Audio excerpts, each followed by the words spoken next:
அனைத்து ஜனநாயக கூட்டணி தான் ஆட்சி அமைச்சுன்னு சொல்றாங்க. அதிமுக சேர்ந்தவர்கள் முதலமைச்சர் ஆவான்னு சொல்றாங்க. அப்ப அதிமுக யாருன்னு சொல்லுங்க. அதிமுக யாரு முதலமைச்சர் அமைச்சர் சொல்லல.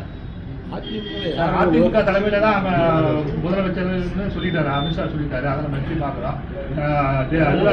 கூட்டணியில வந்து பாஜகவோட பங்கு இருக்கும் அப்படிங்கிற மாதிரி சொல்றாரு. அதை பற்றி அது என்டிஏ கூட்டணியை பொறுத்த மட்டும் தமிழ்நாடு தலைவர் எடப்பாடியார் தான்.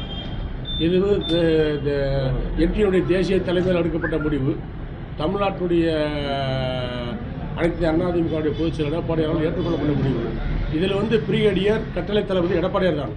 முடிவுகளை எடப்பாடியார் தான் அறிவிக்க வேண்டும், தெரிவிக்க வேண்டும். அவருடைய கருத்து தான் இறுதி கருத்து.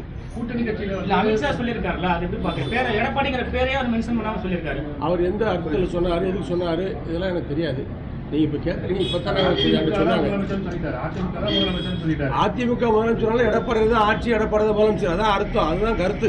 அவரு அமித்ஷா வந்து எடப்பாடி பழனிசாமி ஒரு வார்த்தையை கூட மென்ஷன் பண்ணாம ஒரு கூட்டணி கட்சியில இருக்காரு. அவர் அதை கூட மென்ஷன் பண்ணாம காலங்கள் இருக்கு, அந்நேரம் சொல்லிக்கலாம்னு இருக்கலாம். நீங்க கேட்ட நேரத்தில் எப்படிப்பட்ட சூழ்நிலை கேட்டீங்களா, எங்க கேட்டீங்களா, எப்படி கேட்டீங்கன்னு தெரியாது. அவர் எதுக்காக சொன்னாலும் தெரியாது. நீங்கள் மீடியாக்கள் வந்து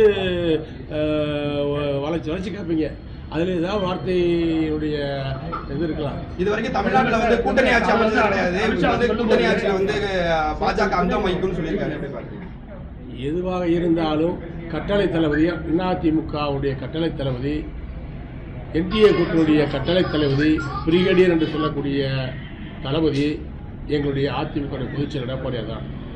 அவர் சொல்லுகின்ற கருத்து தான் இறுதி கருத்து. அவர் சொல்லுகின்றது தான் எங்களுக்கு கட்டளை. அமித்ஷா சொல்லும்போது ஏடிஎம்கே ஒன்றிணையும் இதுக்கு நீங்க பிஜேபி சொல்லுவீங்கன்னு கேட்கறது அது அவங்களோட முடிவு. அவங்க தான் வந்து ஒன்று சேரணும் அப்படிங்கிற மாதிரி கருத்து சொல்றாரு. ஏடிஎம்கே ஒன்றிணையத்துக்கு உண்டான வாய்ப்புகள் இருக்கா? ஏடிஎம்கே ஒன்னாத்தானே இருக்கு. அது சம்பந்தமான முடிவுகள் எல்லாம் எங்களுடைய பொதுச்செயலர் எடப்பாடியார் பார்த்துக் கொள்வார்.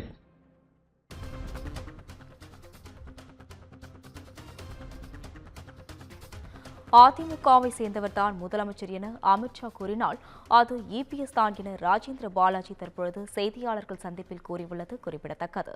தற்பொழுது அதனை அண்மை செய்தியாக பார்த்து வருகிறோம். அதிமுக தலைமையிலான கூட்டணிக்கு தாவேகா வருவதற்கான நகர்வுகள் நடந்து கொண்டுதான் உள்ளன என்றும் ராஜேந்திர பாலாஜி குறிப்பிட்டுள்ளார். அதிமுக கூட்டணியில் தாவேகா இணைவதற்கான வாய்ப்பு உள்ளது எனவும் வாய்ப்பு இல்லை என கூற முடியாது என்றும் அவர் கூறியுள்ளது குறிப்பிடத்தக்கது.